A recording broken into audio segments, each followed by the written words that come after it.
Ici, à Marsoulas, c'est la première impression que j'ai eue, la première fois que je suis venu, il y a maintenant très longtemps, que ce qui s'était passé dans ce village, d'une manière dramatique, je considérais comme une injustice qu'on ne le sache pas assez. Marsoulas, village de 150 habitants. Les habitants sont essentiellement agriculteurs, artisans ou ouvriers. Le village vit au rythme des chants et des fêtes religieuses. Ce 10 juin 1944, les villageois se préparent à célébrer le lendemain la fête Dieu. La topographie des Petites Pyrénées est propice pour dissimuler les maquis. Le groupe de l'armée secrète de Caser s'est scindé en plusieurs campements sur les crêtes. Depuis longtemps, on savait que les maquis qui étaient dans la région, que ce soit Belesta ou Béchat, étaient recherchés et qu'un jour une expédition punitive aurait lieu depuis Toulouse, mais on ne savait pas exactement la date, parce que tous les jeunes gens qui avaient échappé au STO se cachaient dans les granges tous les soirs. Et de façon à ce qu'ils ne puissent pas être repris par les Allemands qui les recherchaient, aidés par la Gestapo, aidés peut-être par les gendarmes du coin, on ne sait pas. Enfin, ils étaient recherchés, donc ils se cachaient. Donc on savait qu'une expédition allait arriver. Un autre maquis de FTPF, francs-tireurs partisans français, installé dans les bois de Betchat en Ariège, multiplie les actions contre les Allemands dans le secteur de Boussens. Sabotage de voies ferrées, attaque de pylônes, de ponts. C'est une ville stratégique sur la voie de communication entre Toulouse et Bayonne.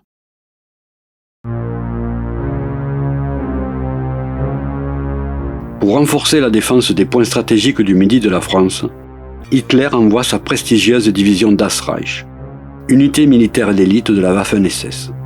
La division Das Reich a été en partie décimée sur le front russe. Elle a néanmoins commis de nombreuses atrocités contre les populations civiles de Biélorussie et d'Ukraine. Villages pillés et incendiés, habitants fusillés, pendus ou brûlés vifs. Les soldats de la division Das Reich ont également participé au massacre de Juifs au sein des Einsatzgruppen. C'est ce qu'on appelle la Shoah par balle. La division renforcée par de très jeunes recrues et de nombreux Alsaciens lorrains, les Malgré nous, arrive dans le sud-ouest en mai 1944. La Gestapo et le commandement militaire l'utilisent pour protéger les voies de communication, traquer les bandes terroristes et terroriser la population. En fait, c'est des hommes ordinaires, c'est des hommes qu'on peut croiser demain. Je me dis, si on suit une mauvaise opinion, on n'a pas les bonnes valeurs, on peut vite sombrer dans ces excès et dans ce déferlement de haine qui s'est passé à Marsoulas. C'est la 10e compagnie du 3e bataillon du régiment Deutschland de la division Das Reich, cantonnée à Venerk et dirigée par le lieutenant Fritz Kross, qui va traverser Marsoulas ce 10 juin 1944. La consigne qui était donnée par le haut commandement SS à la division Das Reich, c'était de commettre ces exactions pour provoquer ou susciter un climat d'insécurité et de terreur.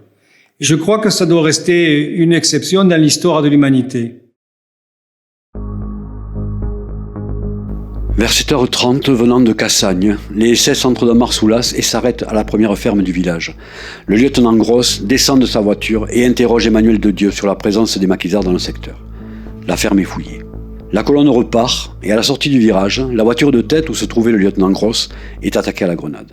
La colonne allemande a été attaquée par 2 maquisards qui en fait étaient des estafettes mandatés du maquis de Betchat qui étaient descendus donc du bois pour venir voir si les Allemands arrivaient de la vallée.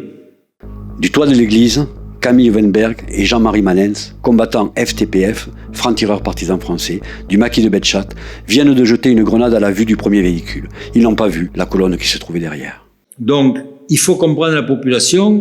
La population, le jour où on a découvert le massacre, tout le monde, je pense que ça a été, ils ont dit c'est dégueulasse, c'est affreux. Comment se fait-il que 2 types aient voulu à tout prix attaquer 120 Allemands équipés? Il y avait un canon derrière, il y avait les mitrailleuses et tout. Donc on comprenait pas ça. Ça voulait dire qu'on accusait ces 2 garçons, plus leur chef, Blasco, qui était là-haut, de les avoir envoyés au casse-pipe.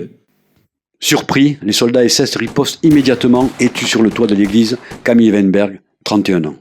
Mais l'un d'eux, qui était plus jeune, avait 16 ans, il s'appelait Manin, a réussi, lui, à s'échapper, à se casser à la sacristie, puis rejoindre les bois. Il avait 16 ans, il était avec un soldat, parce que ce nommé Welbert avait fait le coup de feu en Alsace déjà, quelqu'un qui savait se battre. Celui qui a 16 ans, on ne peut pas l'accuser ils avaient tiré tous les deux sur les Allemands. Lui, il prétendait qu'il n'avait vu qu'un camion. C'est fort possible. Quand on a un convoi, il y en a un qui est détaché. Bon, vous voyez, donc on en reste là. Après cette attaque, tout va très vite. Gross hurle à ses hommes de se répartir en escouade dans le village. Ils sautent des camions et le quartier de l'église est aussitôt investi. Un premier groupe traque les supposés maquisards dans l'église et y jette des grenades. Manens a pu descendre du toit blessé et abasourdi par les explosions et il se cache dans la sacristie. Gross, furieux, a envoyé un autre groupe vers la première ferme, celle de la famille de Dieu qui avait nié la présence des maquisards dans le village. Dans la maison, la famille de Dieu a entendu le bruit de la fusillade. À l'arrivée des SS, Emmanuel de Dieu, 45 ans, s'approche et reçoit une balle dans la jambe. Il rentre et s'affale dans la maison. Sa femme Jeanne arrive pour le relever. Jean Edmond, ouvrier agricole, essaie de fuir par derrière, mais lui aussi est abattu. Les SS ont encerclé la maison, lancent une grenade qui blesse Jeanne et tue ses filles, Thérèse et Georgette. Seule Jeanne a survécu. Un autre groupe de SS pénètre dans l'ancien presbytère et mitraille les lieux. La famille tente de fuir par le jardin, mais Maggie, 20 ans, est touchée par une balle. Elle parvient à rejoindre sa mère et son frère et à s'échapper. Même si j'ai raconté 100 fois l'histoire, la 101e sera du même acabit. Il y aura toujours un moment d'émotion parce que on y repense, on a les photos, on repense à ses parents, on repense à tout. Mais se rappeler que rien que de ma famille, moi j'ai eu personnellement six parents directs, c'est-à-dire oncle, tante et 4 cousins germains, tués le même jour, à la même heure, par la division d'Astrach.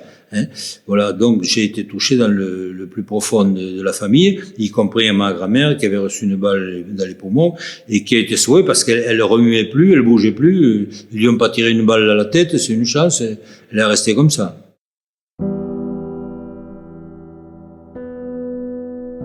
Le 10 juin 1944, vers 7h30, ayant entendu l'explosion d'une bombe dans les abords de ma maison, j'ai regardé par la fenêtre et j'ai aperçu plusieurs Allemands dans la cour, armés et criant comme des sauvages.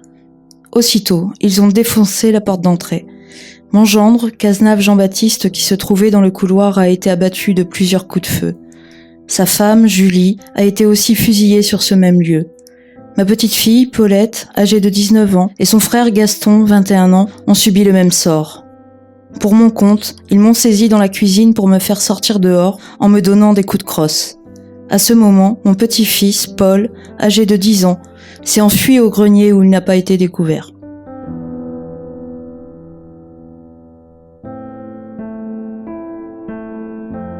Les tirs à la mitraillette redoublant d'intensité me poussaient petit à petit à regarder par le trou du pigeonnier ce qui se passait dans la cour. Pointant donc prudemment ma tête par le trou, je vis dans cette cour une marée de casques allemands mitrailler un instant la façade de la maison Audoubert. Retirant aussitôt ma tête, à plat ventre dans ce pigeonnier, je ne bougeais plus, car là, surplombant le corps de mes parents, je commençais à réaliser que ceux-ci étaient bien morts et j'éclatais en sanglots. La façade de la maison Audoubert mitraillée sert d'écran à mes yeux. Les 4 membres de cette famille ont certainement été les premiers témoins de l'assassinat de mes parents. De ce fait, ils avaient tenté de s'échapper par l'arrière de la maison à travers prés. Mais les SS étaient partout, et personne ne pouvait ici leur échapper. C'est ainsi que mon frère Gaston, 21 ans, venait d'être repris dans le jardin pour être conduit à quelques mètres à peine des corps de ses parents. Comme pour mieux le faire souffrir avant de l'écrouler, lui aussi, d'une rafale de mitraillette. Toujours à plat ventre dans ma cachette, j'avais en contrebas le spectacle le plus horrible que puissent voir les yeux d'un enfant de 10 ans. Je ne connaissais encore pas le sort de mes petits cousins, Claude et Michel. Quelques instants après, les yeux baignant dans les larmes, je vis passer devant le corps de mes parents, les 4 membres de la famille Audoubert, que les Allemands avaient rattrapés quelques centaines de mètres après leur fugue. Le père Alfred, 55 ans, la mère Pauline, 49 ans, la fille aînée, Jeannette, 22 ans, qui devait se marier 2 mois après avec Jean Gali de Cassagne, et leur cadette Suzanne, 13 ans. Tous 4 donc, se donnant la main, remontant le chemin, mitraillette dans le dos, pour être conduits à 200 mètres de là sur le chemin du village, et adossés au portail de la cour, en glade, pour y être froidement fusillés. Toulousains, les époux Barbe, soucieux de protéger leurs enfants, avaient choisi de les éloigner de la ville touchée par les bombardements. Ils se rapprochent de la famille de Marie, dont le frère était le maire de Marsoulas. Marie, partie tôt ce matin-là pour se rendre à Mazères, laisse à sa nièce Paulette le soin de s'occuper des jumeaux, Claude et Michel. Les SS ont pénétré dans la maison et exécuté les 2 enfants de 5 ans dans leur lit. Les SS poursuivent leur itinéraire dans le village en mitraillant de toutes parts. Pauline Castex est tuée à sa fenêtre, derrière ses volets. Sa famille est parvenue à s'enfuir. Un peu plus loin, la maison de la famille Safon subit le même sort. Eux aussi avaient choisi de s'éloigner de Toulouse pour protéger les enfants au calme de la campagne. Le père de famille est resté travailler à Toulouse. Madeleine Safon est seule avec ses 3 enfants et petits-enfants. Les soldats allemands frappent à la porte de la maison à coups de crosse. Madeleine Safon leur ouvre et est aussitôt abattue. Ses enfants, Suzanne 19 ans, Micheline 12 ans, Yves 14 ans et son petit-fils Christian 3 mois, furent à leur tour massacrés. Christian, le bébé, arraché à son berceau et projeté contre le mur. Les SS parviennent au niveau de la mairie du village, ils frappent au volet à coups de crosse. Les familles n'ouvrent pas. Un habitant Pierre Galli sort de chez lui et parle mentalement avec les SS, qui ensuite fouillent des maisons sans faire de nouvelles victimes. Quelques mètres plus loin, la fusillade reprend. Dans la cour de la famille Fulbert, le grand-père, Jacques Castex, est abattu d'une rafale d'armes automatiques. À l'entrée de la maison, sa fille Marguerite, 26 ans, son mari Adrien Fulbert, 25 ans, ainsi que leurs enfants, Jacques, 5 ans, et Morissette, 2 ans, sont mitraillés par les SS.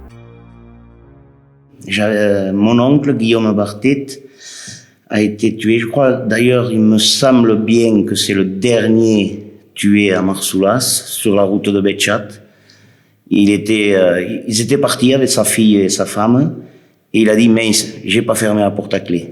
Il est revenu, il a fermé la porte et il s'est retrouvé nez à nez avec les Allemands. Et là, malheureusement, il serait pas revenu. Bon, il lui aurait pillé quand même la maison parce qu'ils lui ont tout pris dedans. Mais il serait pas revenu, il aurait eu la vie sauve. Comme beaucoup ont pu s'échapper lors du massacre, certains sont arrivés à gagner les bois, et d'autres, malheureusement, ont été repris juste avant d'arriver dans les bois, et ils ont été ramenés dans le village et fusillés au bord des fossés ou devant les portes des maisons. C'est vraiment le truc, pas de chance, à 2 minutes près. Mais bon, c'est comme ça. Hein. Les pillages se poursuivent. Bétail, poste TSF, alcool. Les SS emportent tout. La colonne poursuit son itinéraire vers Béchat. Les SS ouvrent le feu dès leur arrivée et tuent 3 personnes dont un résistant, Pierre-Jean Sirgan, chargé de surveiller les 6 soldats allemands, prisonniers, enfermés dans le bureau de poste. Les habitants et les maquisards prévenus par les détonations de Marsoulas ont fui dans les bois. Le village est pillé. Les SS font ensuite ripaille sur la place du village.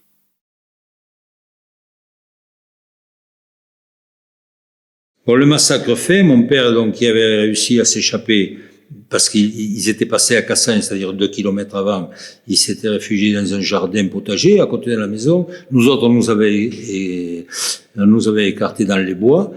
Et mon père a été rappelé par la population en tant que maire en lui disant Jean Blanc l'appelait, toute ta famille était tuée. Donc vers les 10 heures du matin, il est remonté et effectivement maison par maison, il a vu sa mère, il a vu ses sœurs, sa sœur, ses neveux, tout le monde assassiné, y compris les 2 jumeaux morts d'une balle dans la tempe dans un lit alors qu'ils dormaient.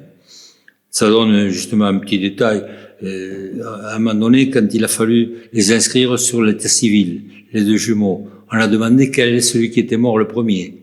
Il s'appelait Claude et Michel, et je pense que c'est Claude qui est mort le premier. Et savez-vous comment on a dit? On a vu que Claude était mort le premier.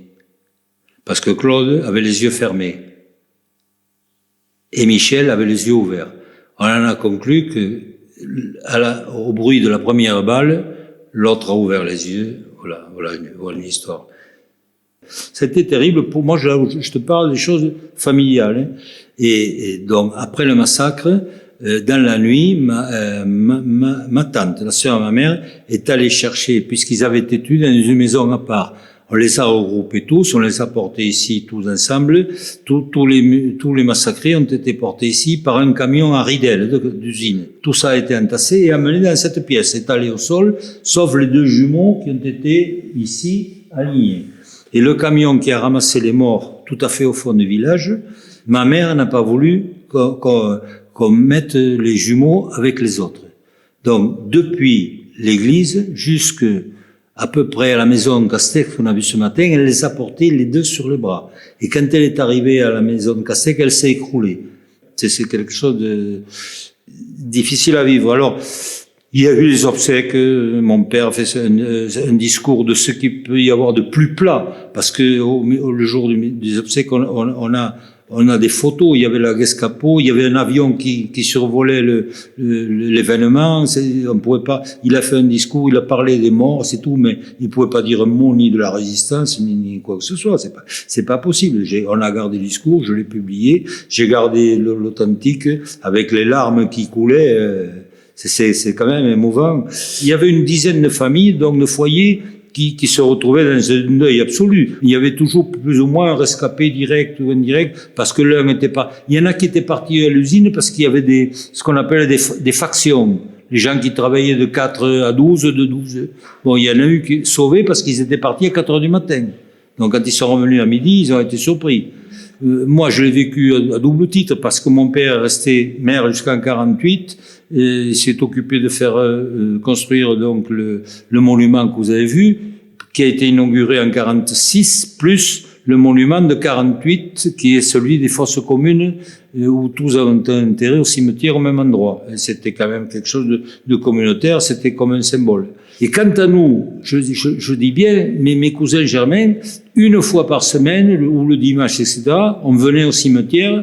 Moi, j'avais 4 ans, 5 ans, et tout ça, je me souviens, ça a duré 10 ans, tout ce truc-là. À genoux sur la pierre que vous avez vue, devant la photo des petits, et là, on nous faisait réciter des prières pour les 2 petits, les anges, on les appelait. Mon père, alors ça aussi c'est important, quand il a fait, donc avec le sous-préfet d'Autrem qui a réussi à faire ces fameuses photos qui ont été produites au musée de Nuremberg, des photos prises en cachette, il y avait quelque chose de très intéressant, c'est que quand ils sont arrivés, ils ont commencé par la ferme que vous avez vue avant l'église. Et donc, ils sont allés repérer les morts, les noter sur un papier, et puis ils sont arrivés à la maison, les jumeaux, puis ils sont arrivés à la maison de mes parents. Alors, ma grand-mère, le sang coulait, elle était au sol, tous les 6 autres étaient morts, et mon père,